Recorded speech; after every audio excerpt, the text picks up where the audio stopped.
Welcome back. It's time to talk a little life, love, shopping. I'm here for it. You ready? Let's do Okay, it. we start with the happiest jobs in America. A recent study found physical therapists take the top spot when it comes to job satisfaction. 4 out of 5 PTs reported major happiness in their job. Many say their work holds a great deal of meaning when it comes to success with their clients. Up next, firefighters are also near the top of the list. Despite being a dangerous profession, many say the close-knit work environment creates a strong bond in the workplace. And how about this profession? Quality assurance analysts. Okay. Explain this one. This group loves problem solving. They also have a great deal of independence when it comes to coworkers and bosses. Interesting. Yeah, okay. right? I wouldn't have seen some of those. But No, I know, it's right? good. Quality assurance. Quality assurance. I live for it. Okay, we're gonna stop. I want you to take a look at this. I don't like my job, and I don't think I'm gonna go anymore. One of these days, I just kick this piece of... I'm thinking now it might be more fun to just get fired. So we go from Classic. job satisfaction to job dissatisfaction. It's created its own term in the workplace. It's called quiet quitting. Oh, yeah. Yep, it's where employees put in just enough effort to get through the workday, much like the lead character in the fun movie Office Space. Resenteeism is also a new job-related state of mind. It's where someone stays in a job that's not working for them but refuses to do anything about it, while rage applying refers to an employee sending out dozens of resumes after a super stressful day at work. I think we've all been there. We've at our wits' end with the job, Absolutely. right? I think that second one, I just think of these people who just complain and complain. And it's like, okay, well, what are you doing? It's like, this is my job. And it's like, okay, and then they complain more. And like you're saying, they don't do anything about it, but they're just... It's almost like they enjoy the misery.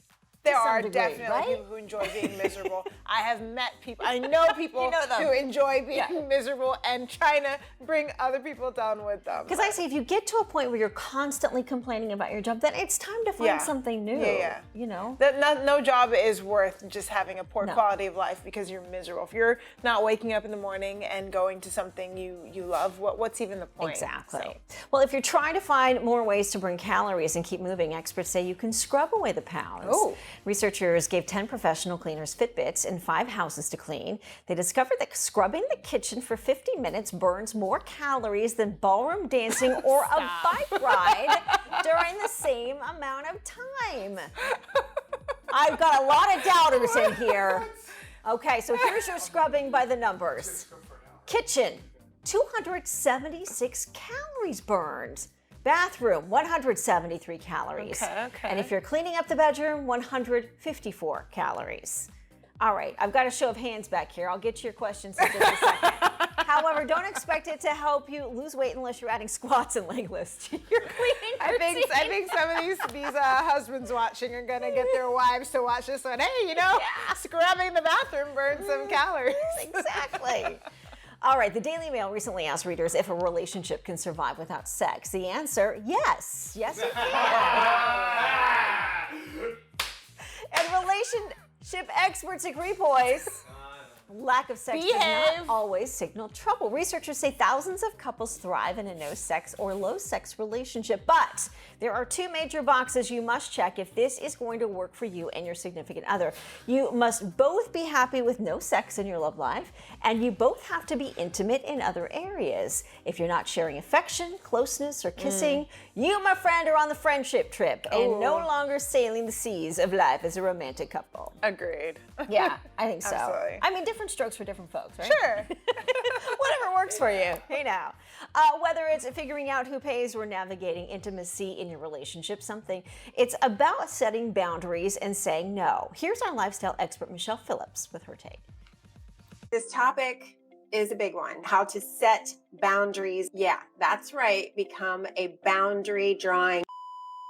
This is something I feel as women especially, but I know a lot of guys too, they struggle with not taking on too much about, learning how to say no to things that they really don't want to do, but they say yes anyway because we feel like guilty if we let people down, because most of us are people pleasers. We want to do things nice for people. We want to help other people, but it also eventually, when we do it too much, it becomes at the expense of ourselves.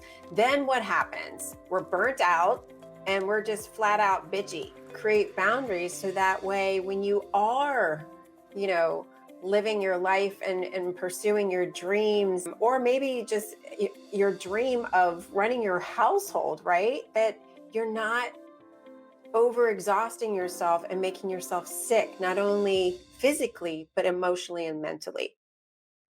I think sometimes one of the toughest things to do is say no. Absolutely. Absolutely. When you're a people pleaser, and I can be that way. I am guilty as charged. Just, it's hard to feel like you're disappointing. Even if you need to do so for your own mental health, your own personal, emotional health. It's just hard sometimes. So wise words from Michelle there. Yes, exactly. Yeah. All right. All right. Stay with us. We'll be back in just a moment.